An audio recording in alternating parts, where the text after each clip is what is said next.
So many people tend to think that eating healthy is more expensive, and they love to argue that they don't eat healthy because they feel like they're spending too much money. They feel like they're not able to reach their financial goals if they decide to eat healthier. Unfortunately, the people that I see making this argument tend to be overweight. And before you throw hate around, just think about it for a minute. Is it not true? I think that it's really important to note that I don't believe that it's a sin to be overweight or wrong morally to be overweight. I believe that there are certain facts in health and things that we've proven now for things that relate to cancer, like your risk for cancer does objectively increase, and it's been proven. But the reason for it tends to usually be linked to insulin resistance and things that become complications because of what you have been treating your body with. Now, I used to be pretty overweight for my frame.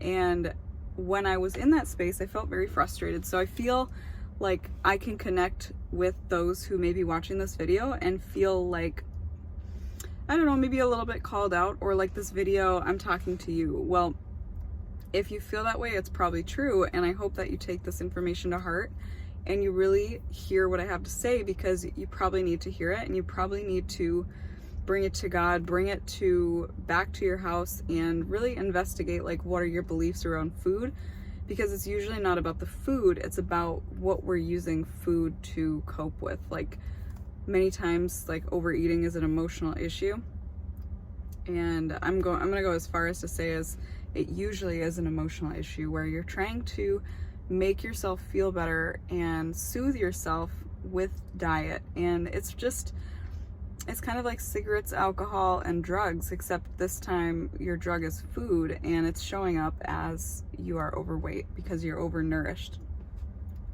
Now, the reason why eating healthy food is not actually more expensive is because we'll go over like the obvious ones first, but I'll talk about the less obvious ones that may actually be helpful for you to kind of break it all down.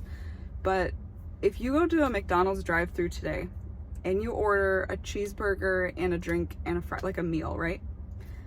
Chances are, like maybe 10 years ago, you probably would have been paying $5, maybe less for that.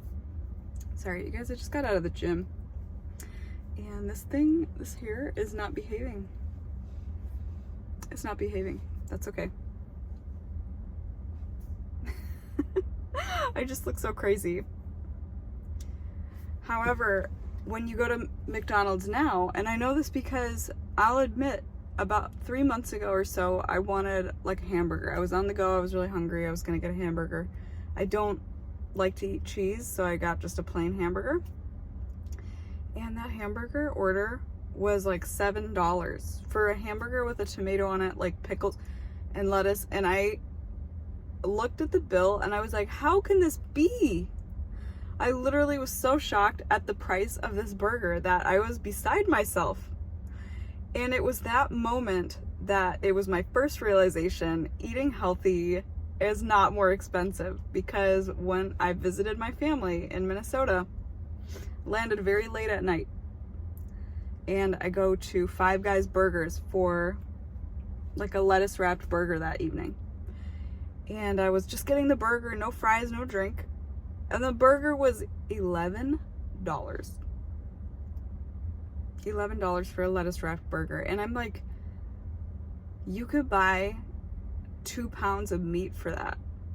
And this is why I want to talk about this being the obvious reason why eating healthy is no longer more expensive. Maybe it was before, but now we're in a place where inflation has taken a lot of these food options and it's driven up the cost.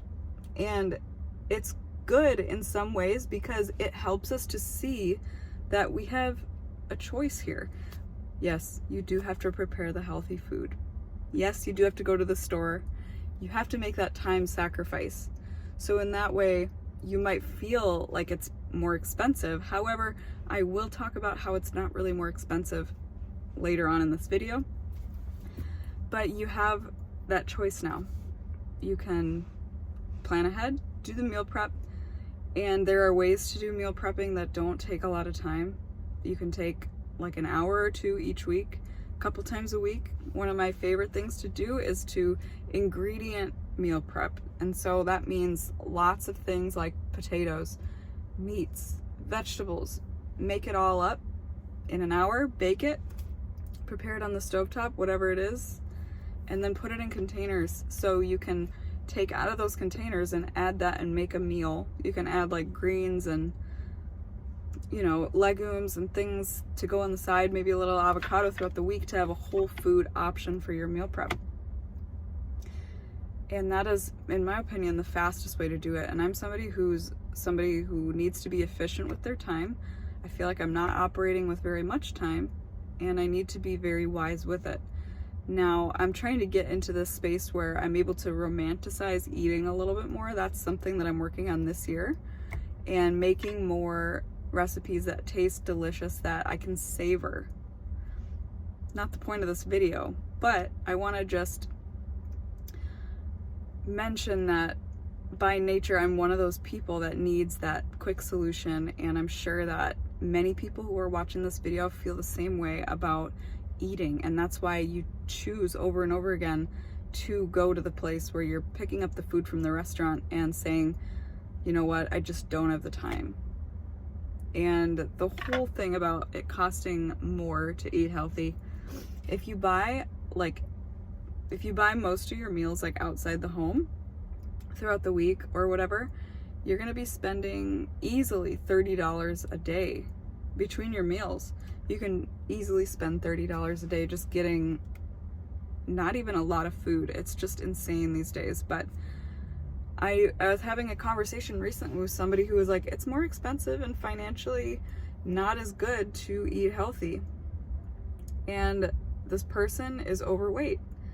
And for me to, one thing that I've learned is that you can't take advice and take as truth to yourself. If somebody's trying to counsel you in an area or say their worldview, but they're also struggling in that area of their life, like they still have some things to figure out, some truths to uncover for themselves. They really need to do that and make that connection. But don't sit and take, like, if they're in a position that's like maybe worse than you, or they haven't met the goal that you are after, then what business do you have listening to that person for advice? And so I listened, but I had a really hard time. I challenged them because I just did not agree, and I fundamentally and objectively feel that this is not the case, because there's so many examples of how you can spend more money actually eating the fast food option, getting the food from the frozen section. The fast things, those things are no longer less money than the healthy foods. You go to the store, you get a pound of meat, and this is if you don't get the organic one. Organic, yes, you are going to pay a higher dollar, and there is a workaround for that, and it's the Dirty Dozen food list. Now, all you have to do is go into Google and type in Dirty Dozen food list and see what is on there to identify and pinpoint which foods are the most foods to get organic.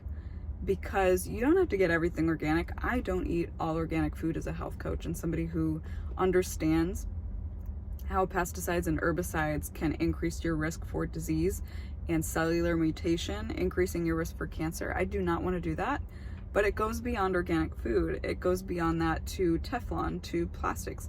All of these things, our bodies will identify them as toxins, and it can influence the way that our cells behave. And we don't want to overburden ourselves with that toxicity. This is something that I go over in one of the modules in my gut healing course, the toxicity burden and how to get that out. That's called the Glow Up Detox Toolkit.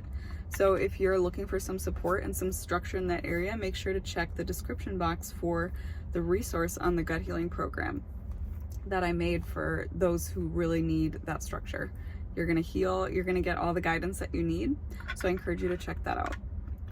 But you really don't have to eat everything organic. The ones that tend to need to be organic are the ones where you're eating the peel, the outside. So your greens and your berries is one thing that immediately pops up. And one thing that I didn't know until this last year is that they're not allowed to treat poultry with antibiotics anymore, or hormones. They're not allowed to give hormones to our animals. I think that something was passed and they're no longer allowed to do that. So if you cannot afford pasture-raised chicken,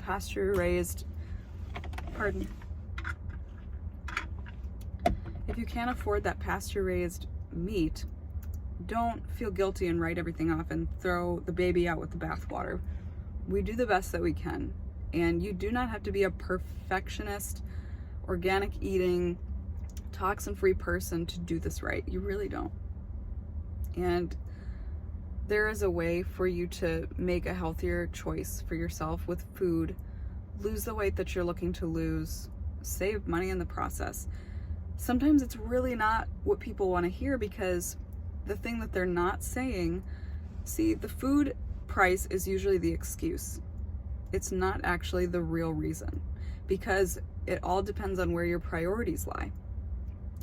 If your priorities are to get into a healthy BMI, to be a healthy weight and happy with how you look, to decrease your risk for disease in the future, you will prioritize your finances and you won't count it as a bother, a burden, something that you cannot tolerate. Your dollar goes where you care about. And so a lot of times you see people eating foods that are comfortable. They don't want to give up the foods that make them feel better, the highly palatable foods, high sugar, high fat, high saturated fat. They want to eat those foods to feel better and have the hit that you get, like the dopamine hit from tasting certain things. And the price, sadly, is not the root of the reason why they are not making that shift. So that's the first one, the first main one. The second one is that when you are talking about time as a currency and you consider it to be too time consuming, think about